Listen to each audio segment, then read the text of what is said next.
The name translates as Land of the Free, and it's given birth to one of the world's most distinctive and devastating martial arts. The place is Thailand. The fighting style, Muay Thai. Now, we're going to explore the ancient temples, mysterious jungle camps, and ruckus fighting pits of this exotic land in a quest to uncover the secrets of Muay Thai. Secrets one of us will have to use in a fight against a real Muay Thai master.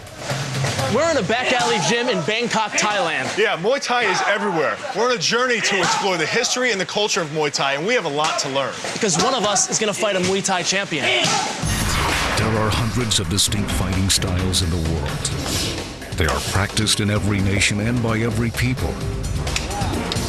Now, Jason Chambers, a mixed martial artist and professional fighter, and Bill Duff, a former pro football player and wrestler, are embarked on a mission to explore the history and techniques of these incredible martial arts. And at the end of each journey, one of these two warriors will face the ultimate test. They'll try to survive a real fight with a true human weapon.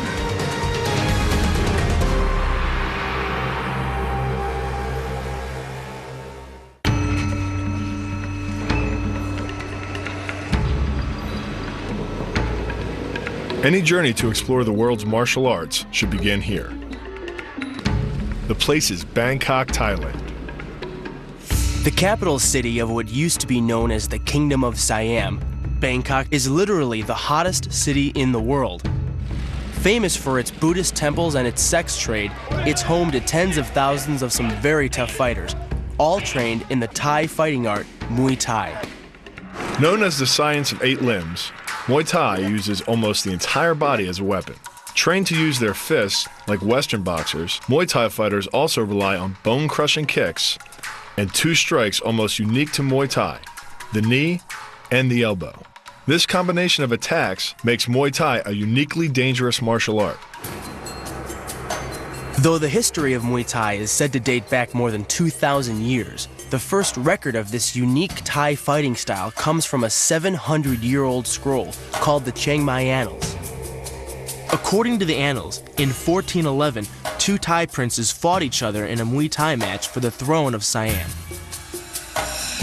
In the centuries that followed, the Thais used this very aggressive hand-to-hand combat style in their ongoing battles against the traditional enemies, the Burmese.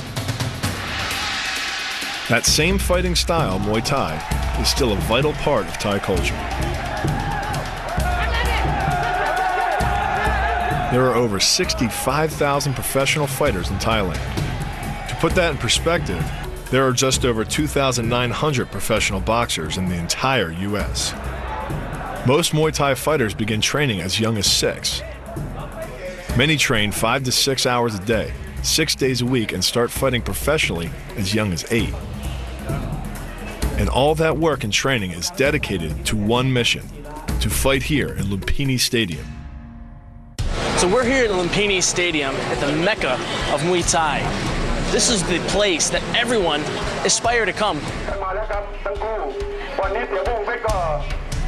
They smash each other with knees, elbows, they win championships, they lose championships. It's a great place.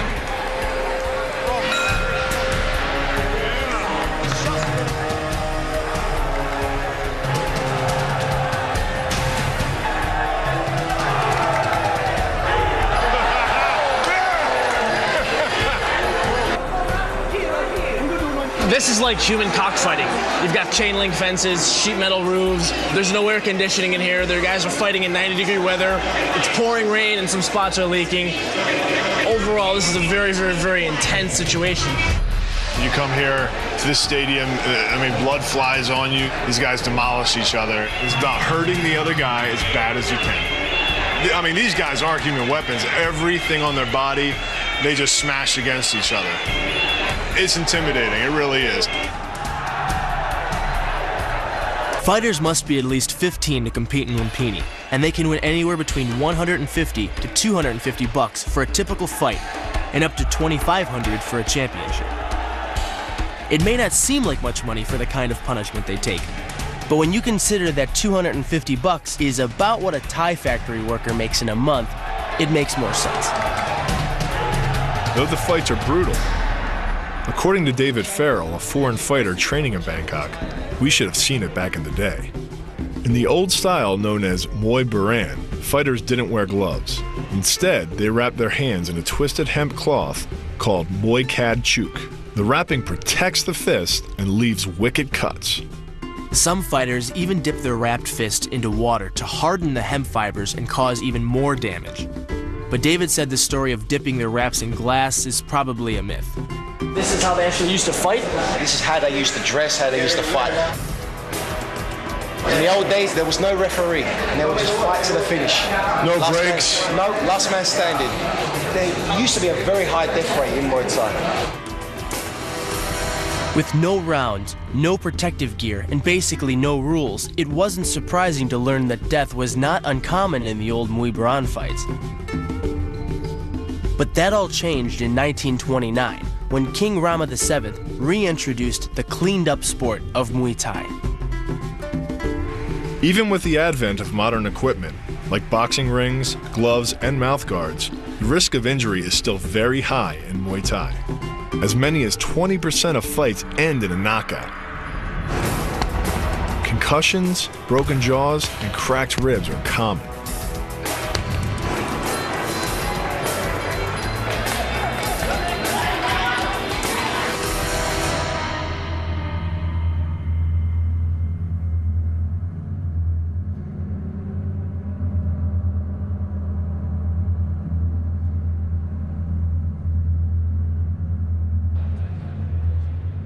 I've never seen somebody get knocked out with an elbow before. Kid caught an elbow right to the top of the head. Blood started pouring out of his mouth. It's disgusting. And they're just brutalizing each other. This has opened my eyes up so much more. Still rattled from the vicious knockout we had just witnessed, David introduced us to one of the legendary masters of Muay Thai, Kru Sid Yad Tong. At 64 years old, Kru Yad Tong had personally trained over 20 Lumpini champs. Kru Yad Tong challenged us to immerse ourselves in Muay Thai and to visit him at his camp at the end of our journey. There, he promised to give one of us the ultimate test, an opportunity to try to survive a fight with his champion. What's his name? Yes. When you guys come to his camp, he will show you. The champion we would face was called Yadacha. A former Lumpini champ, Yadacha has over 150 fights under his belt. As an international champion, his record is 70 wins, 12 losses, and 2 ties. The guy is a serious human weapon. Even though we're both experienced fighters in our own disciplines, going head-to-head with this guy is going to be hardcore. If I have to end up fighting this guy, ego side of you wants to say that, you know, you're 30 pounds bigger than the guy, you've trained, but the dude's a champ. This guy's like crushed dudes who have trained to break his skull. Sid Yad Tong's fighter's an animal. I don't care what he does. If he comes close to me, I'm gripping him up and I'm going to slam him on the mat.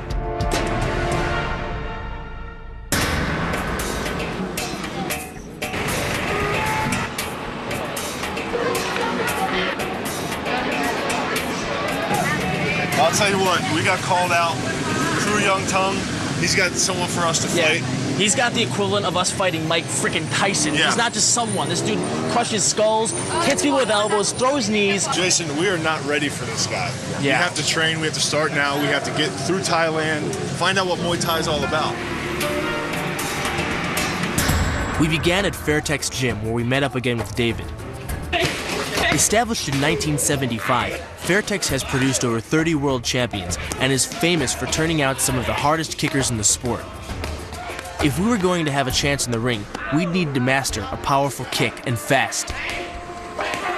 The kick is a fundamental strike in Muay Thai. Like the jab in Western boxing, the kick is the long-range weapon of the sport and can be used in offense to take an opponent down or in defense to keep him at a distance. Unlike in other styles, Muay Thai fighters live and die by their ability to deliver punishing kicks to the opponent's legs. And here we are. A whole lot of butt kickery going on. Ready for some action? Right, I'm going to come and introduce you to one of the top trainers here, Sam Lancer. One of the top trainers to teach you how to kick hard here.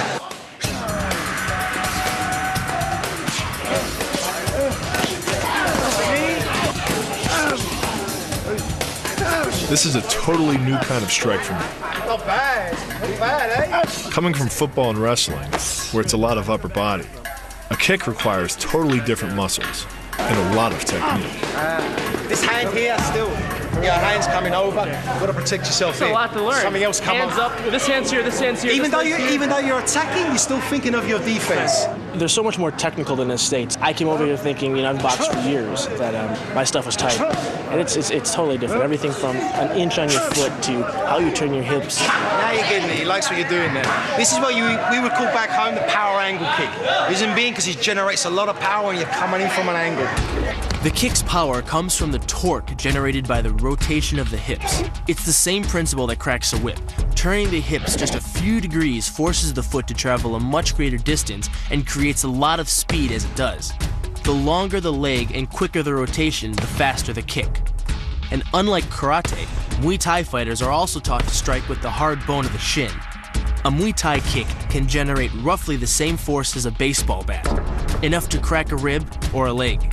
You're doing that full force, dropping down, bam! 5 or 10 of those, and the guy's not gonna be able to walk. He's gonna be thinking about his leg. We've been told kicks don't count unless you damage the other person. Damage the other person. That's not something most people want to sign up for.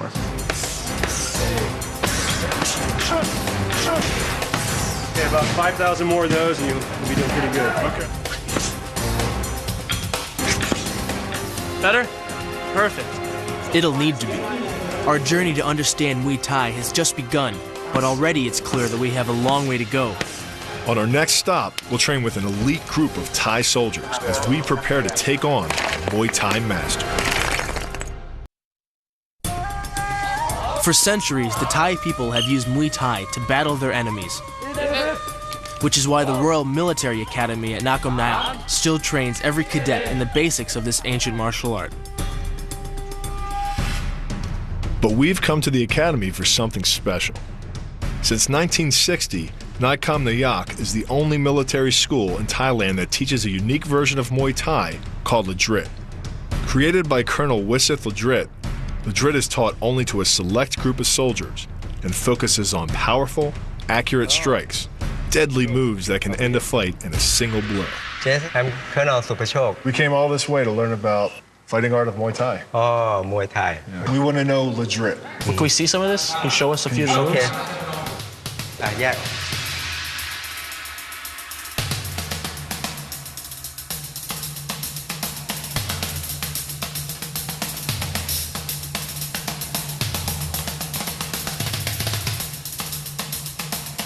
The point is 3 things: fast, accurate, and powerful. To show us what he meant, the colonel gave us a demonstration.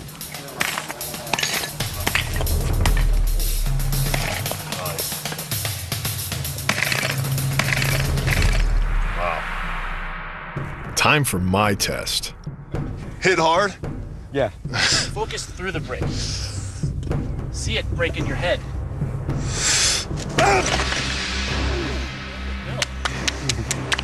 Not bad. Very I think I shattered that one. Crushing concrete, like knocking out an opponent, is all about area of impact. A typical brick can support about 675 pounds of static load. The human hand can generate just about that much force, but by concentrating it in a small area, the edge of the palm, it's enough to turn that brick into rubble. That same focus and accuracy are at the core of Ladrit, and are the same principles that underlie the most devastating strike in Muay Thai: the elbow. Colonel Supacho took us to the military gym for additional training. The elbow is good for when we closer. It's too far to punch, so you'd use elbows. Yeah. Can you show us how to use some of those elbows? Wonderful. Remember, I'm not a brick. Try to punch him. Okay. And I do. and then You'll see it coming. All right, that was Like close. here you go. How was that? That was just the forearm, too. That wasn't the point. That was pretty wicked. As Bill's brick can testify, human bones can resist 40 times more stress than concrete. And unlike most strikes that land with some combination of flesh and bone, the elbow is almost pure bone. Basically, it works like a point of a knife. All the force is magnified by being concentrated in a small, hard area. Even if the elbow doesn't deliver a knockout, it will almost always leave a nasty cut and often end a fight. Okay, that's good. You're up, Jason. Okay, that's great. It's okay? Mm-hmm. Okay. Whose elbow was better? Him or me? I think him. I'm the elbow champion. With the long-range power angle kick and the fight-stopping elbow strike, we've made a good start at building our Muay Thai arsenal. But there's still a lot to learn. To truly understand Muay Thai, it's time to go deep into Thai history, to explore how Muay Thai was used on the battlefields of ancient Siam. Now, we were headed back to Bangkok to catch a boat. In this case, the boat's a Thai long-tailed canoe. Powered by a 440 big block V8, the long, narrow vessels are uniquely designed to operate in the hundreds of kilometers of canals in the busy Chao Phraya River that gave Bangkok the nickname the Venice of the East. With no housing for the big engines, these suckers are fast and loud. We're following the Chao Phraya River, the River of Kings, 50 miles from the modern capital of Bangkok to the ancient capital of Siam, Ayutthaya. Established in 1350, the city was once the center of an empire that included much of what is today Laos, Cambodia, and Myanmar. At its height in the 1700s, the city had more than 1 million inhabitants, twice as many as London at that time. It was here during a war against the Burmese in 1592 that one of Thailand's most famous warriors, King Naresuan, established the dominance of the Empire of Siam. Trained in both the unarmed combat that became Muay Thai and the weapons-based combat known as Krabi Kerbang, Naresuan and his army defeated the Crown Prince of Burma. On the outskirts of the city, we met up with Kong, a historian and student of Thai martial arts. Kong led us to a temple of Wat Phra Sawan.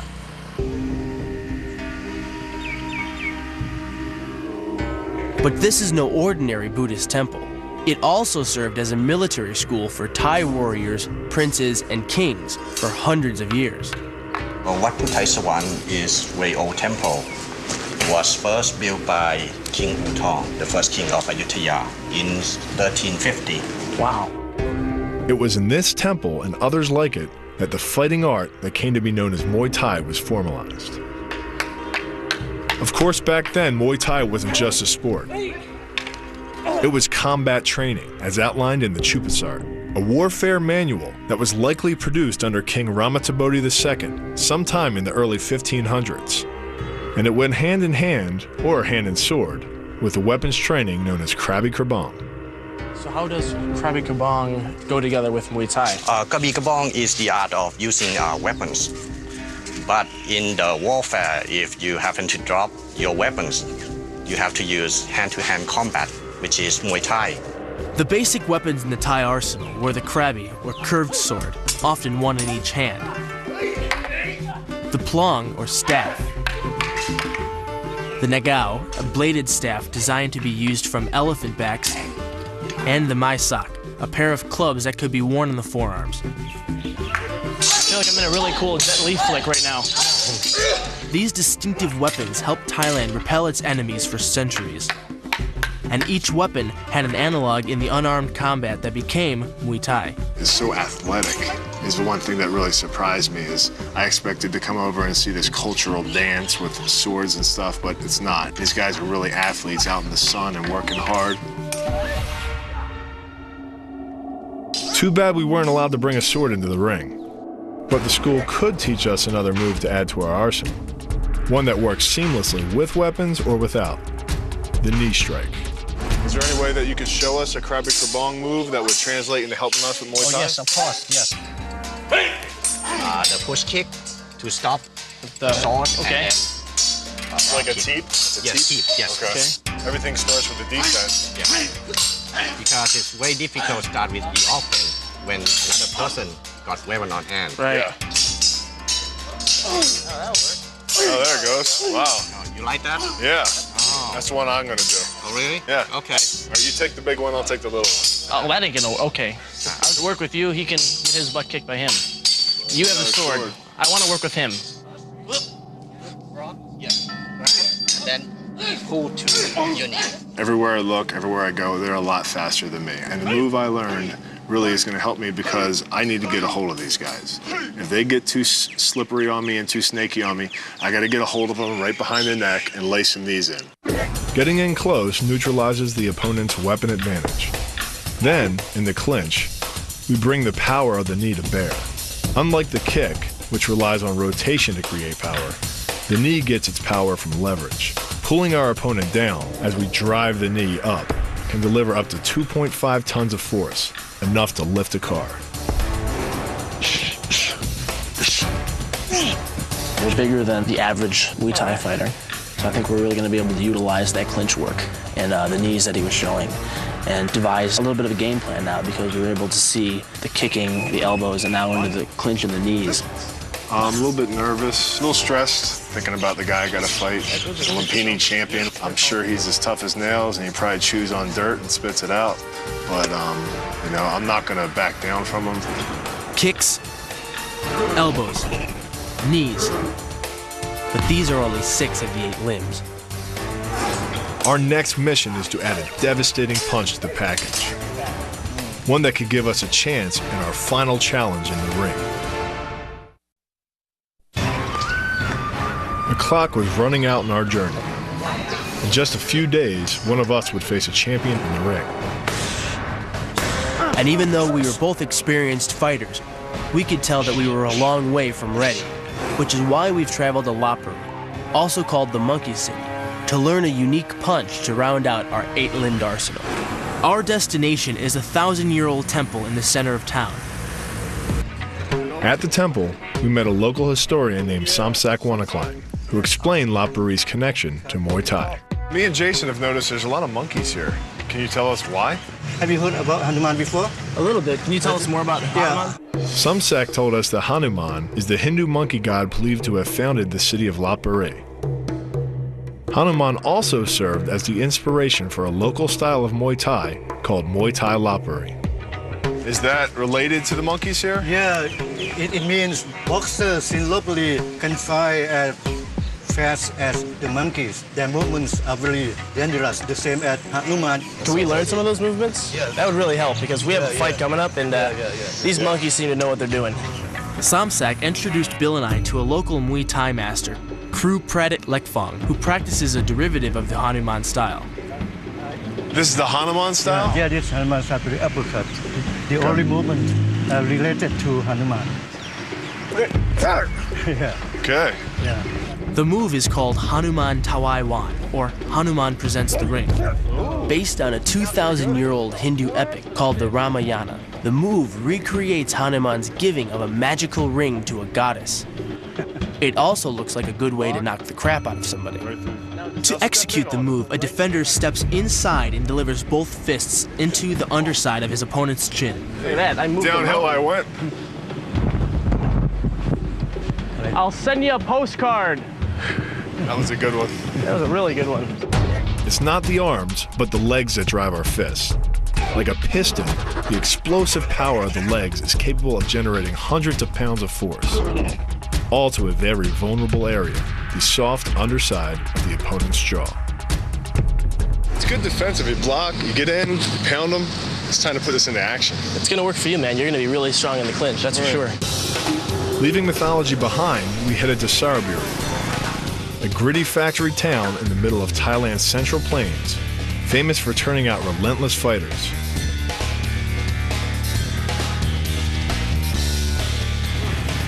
Our mission was to meet Master Kru Tong, one of only 11 promoters allowed to send fighters to Lumpini Stadium, and practice our new move in his training ring.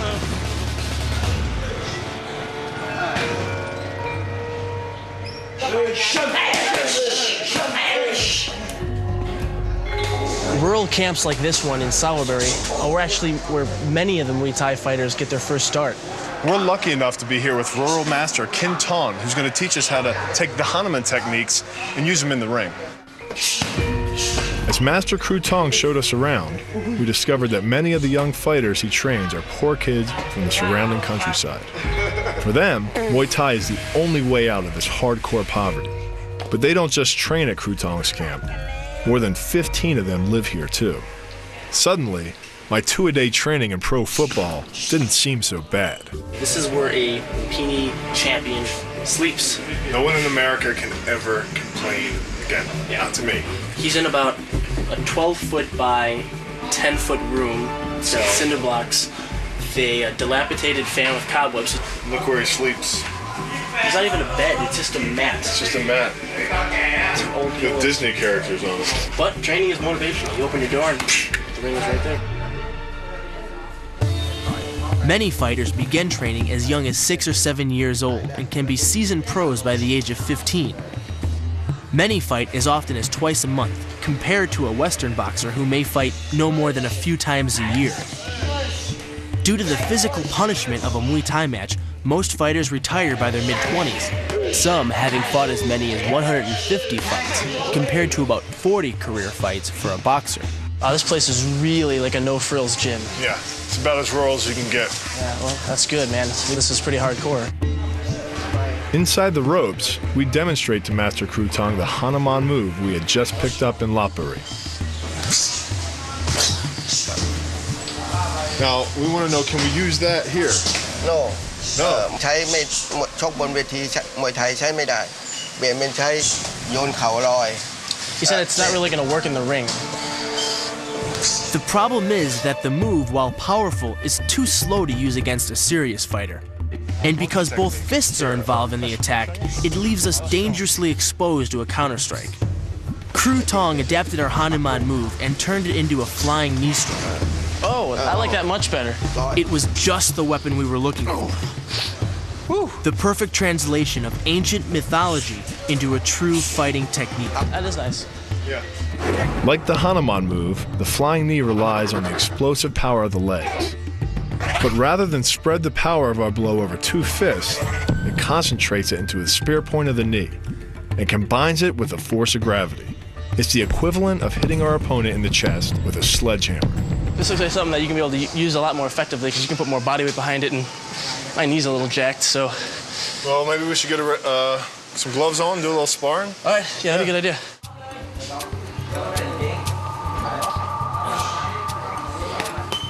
They're tough kids. They really want to fight. That's the thing I noticed right away. He got in the ring, he's half my size, and he smiled at me. This is a new kind of fighting for me. In football or wrestling, it's much more head-to-head. There's a lot more movement, a lot more bobbing and weaving. I laid one in, he laid one in, I laid one in, he laid one in. And then the only one I really felt was one of the back knees. He hit me with one of the back knees and he really laid it in. So I knew he was kind of saying, hey, you know, this is my ring, I'm here, and this is what I can do. I could tell that my big advantage would be in the clinch, where my size and wrestling skill would make a big difference.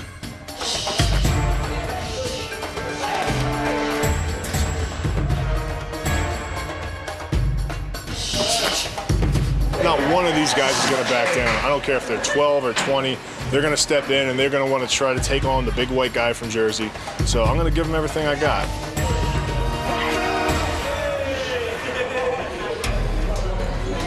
Then it was my turn.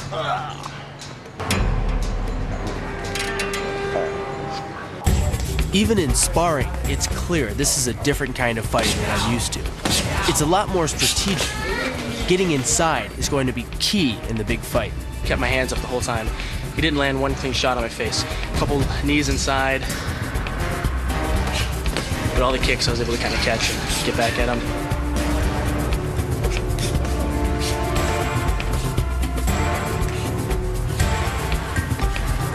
So overall, I give myself a C+, but I need to bring it up to an A because the guy I'm possibly going to be fighting is bigger than him, better than him, faster than him too.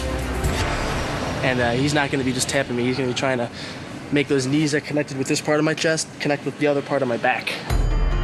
Coming up, a journey into the dangerous jungles on the Burmese border, where we hope to learn the secret defensive techniques of an ancient form of Muay Thai that some thought was lost forever.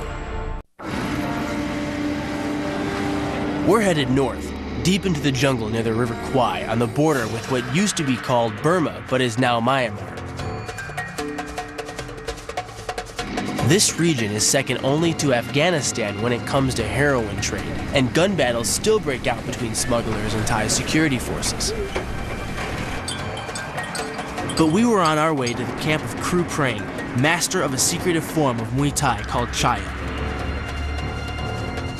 I feel like we're infiltrating a ninja camp.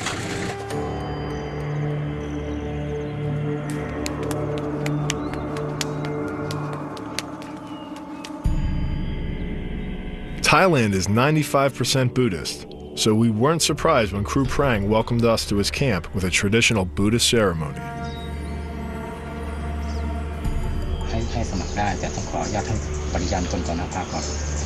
He accepts you as his student. Master Priang is a little pit bull. You can tell right away. I mean, he's very reverent and he is very calm, but you can tell behind those eyes he's a fighter. How do the techniques that are used in Muay Thai Chaya differ from techniques we see when we see two guys fighting in a ring? The Thai boxing nowadays that you see the ring sport, they only took a little part of us. You know, it's washed down to almost nothing nowadays. Most of our technique, you know, is used to harm a person, to take them down so fast. That's a battlefield fight. And one of the first things we learned was that in a battlefield fight, a good defense makes a great offense. Wow. Yeah. The defensive abilities of Muay Thai Chai technique are pretty much all elbows, and they use them as their striking as well. I can barely see one of those things come. That looks big. You notice how they finish off the opponent every time they throw them? Right. It'll just keep them down there. Every time they're catching something, they're giving something back. They're not just, you know, it's not just like one guy's attacking and one guy's defending. It's like they're both constantly attacking. I mean, they gotta be so quick to do that. I mean, it's just so much to think about. And that's the end of the fight. In the ring sport, when a person punch and you try to move back, and you try to return the punch, it's too late. Basically what he's saying is, as he sees the other guy move, he's stepping in first and blocking and coming with the elbow. Instead of moving off the punch like this, it's too late because he'll be away from your punch. So when he comes in, bang, bang, he's hitting him with the elbow. Kru Prang taught me that the one thing you never do as far as his style is concerned is back off. Oh. A lot of places we went, like Fairtex and Saraburi, there was a lot of defense. There was a lot of backing off, shucking and jiving, you know, Muhammad Ali type movements. There was none of that here. It was straight aggression, straight ahead. Even their defensive moves could be considered an offensive move because if the guy doesn't get out of the way, he's going to catch an elbow right in the throat.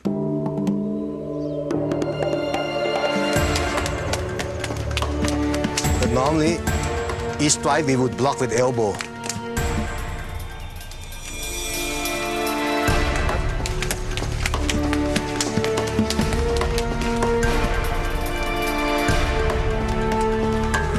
Offender hurt more than the defender. That was really intense. I can't believe how fast those guys move. Yeah, they're a lot faster than me and a lot faster than you, unfortunately for us. When we step into the ring against a champion, I think we can take this, put it together with everything we've learned. But you're feeling a lot more confident than I am. Later that night, Kru Prang told us the story of Nai Kanam Tom and how he used Muay Thai to change history. I will tell you about a small part of Thai history. 200 some more years ago, a farmer from Singbuli get captured by the Burmese soldier. They took him to Burma and made a slave out of him. In history say he performed ancient Thai boxing and can knock off 10 Burmese boxers in front of the Burmese king. โดยใช้แม่ไม้มวยต่าง He used his 10 ไม้ แม่ไม้มวยไทย to knock them off. สามารถน็อกคู่ต่อสู้เพียงคนละไม้เท่านั้น And he can knock each Burmese boxer by single strike. จนได้รับฉายาว่าเป็นนายขนมต้ม They เป็นนัก call มวย him ไทย Nai Kanom Tom, the Thai fighter. After winning his fights, Nai Kanam Tom was freed by the Burmese king. He returned to the Siamese capital of Ayutthaya and spent the rest of his life teaching Muay Thai. He became known as the father of Muay Thai and really created what is today Thailand's most famous sport. Inspired by the story, we arose at dawn and headed off to meet Kru Priang. Come down here and he's already up doing an hour of Tai Chi on the rock. พัดมาลา Working with Kru Priang and learning the Chai techniques is such a beautiful environment, yet it's so violent and he is so strong. Such a small man to have so much power. And Muay Thai Chaya training was as different from training in the States as you could imagine. Over the next few days, Jason and I were introduced to the traditional methods of Muay Thai training. We kicked banana trees to toughen our shins, dodged lemons to improve our accuracy,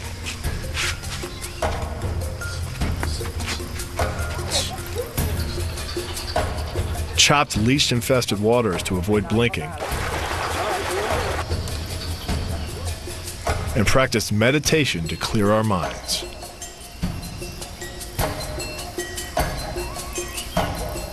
I feel like a piece of meat at this point.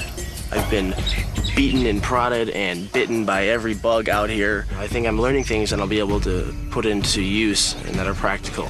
But the environment, as aesthetically pleasing as it is not fun to train here.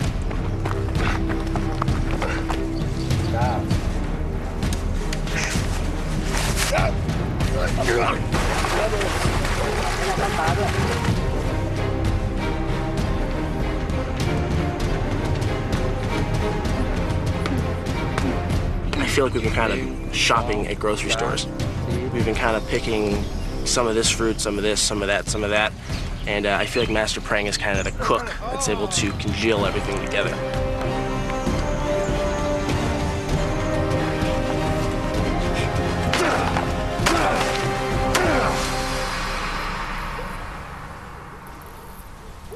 I think I'm ready.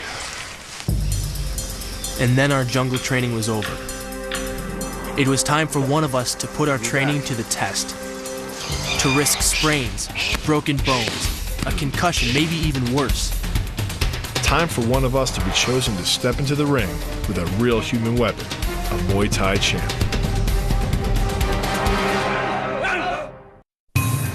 Bill and I were as ready as we could ever be. It was time to take Sidyard Tong up on his challenge to fight his champion. So we traveled to his camp in Pattaya on the Gulf of Thailand. By the time we got there, Kru Yod Tong had already made his decision. We couldn't understand what he was saying, but we could guess.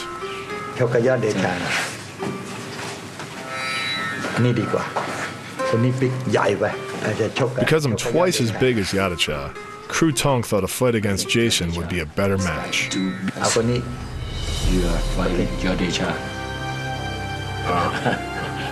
Disappointed. I came all the way to Thailand to fight, so he's got a bear in his corner, I'll come running. Whatever you need, brother. Yadacha was training right next door. Like most fighters, he had taken his trainer's surname Yad as his own. It's a way to show honor and loyalty to his camp. But he's brought honor in lots of other ways, too. Yadacha became the 2002 Lumpini champion and has since traveled to many countries, devastating his opponents. I'm a little nervous. We're definitely not on our home turf, and even though I've fought professionally before, I really don't know what to expect. The whole environment is completely different from an MMA fight in the States. Ready, big man? And despite my hard training, as hard as he hits you, you hit him harder. I'm definitely no Muay Thai master. Just try to remember the defensive stuff we learned, man. Not like my opponent. Gotta be honest, I was feeling okay till I saw the ambulance here. And it doesn't kill you, just ups your insurance premiums. Side angle, baby, side angle. Nice. Come on. Hit it. Nice. Peony champs, nothing, baby. Nothing, nothing, nothing. The fight would take place in a competition ring at the camp. A place for regional bouts, but also hosts world champs like Rob Kamen and Musashi. This is my insane butt going in to fight some bad-ass Thai guy. Kru Yad Tong provided us with a fighter's robe and a traditional mongkong, a headband that's been blessed by Buddhist monks and is supposed to protect its wearer from harm. We'll see if it works. Get in there and screw his ass up, brother. The fight began with a ritual called a ram mui. The movements represent a fighter honoring his camp or trainer. Fighters also bow to the four corners of the ring to honor the four noble truths of Buddha: compassion, temperance, prudence, and justice.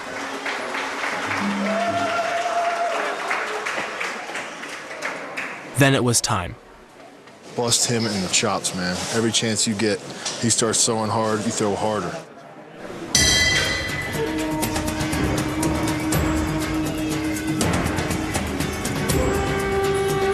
Circle right, where's the power leg? Circle right. Our strategy was simple. Get close and use our size and weight against the lightning-fast Yadacha and his powerful kicks. If I could get inside, I could use my wrestling clinch and my Muay Thai knee strikes we learned to devastating effect.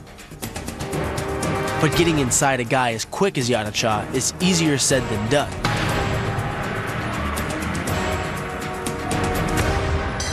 He's good, man. He's hard to get inside. I'm having a real hard time finding range on him. I'm covering up most of his shots. He's not connecting, but He's not hitting with much. Clinch him up and use some wrestle. Show him a little wrestle. His missed knee strike was my chance to get inside. But with his speed, I couldn't hold him in the clinch. Take him down! Go ahead, Jason!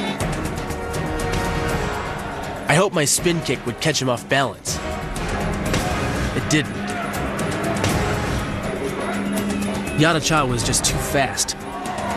Every time I tried to get close, Yadacha pushed me back with a defensive kick called a teep. Unload with the right, okay? He's doing all this jumping and crazy bullshit. That's what they do. He's getting in. He's not connecting with anybody. He's getting in there tight. Those knees are annoying.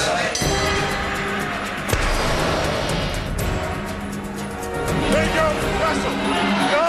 Nice! Finally, I got in, and the takedown almost worked. But he recovered and was back in the fight. And then he showed me that he knew how to use all 8 limbs.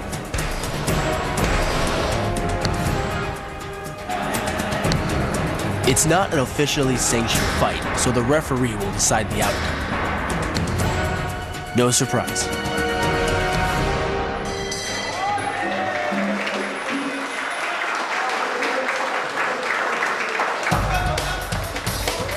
This is a lot of fun.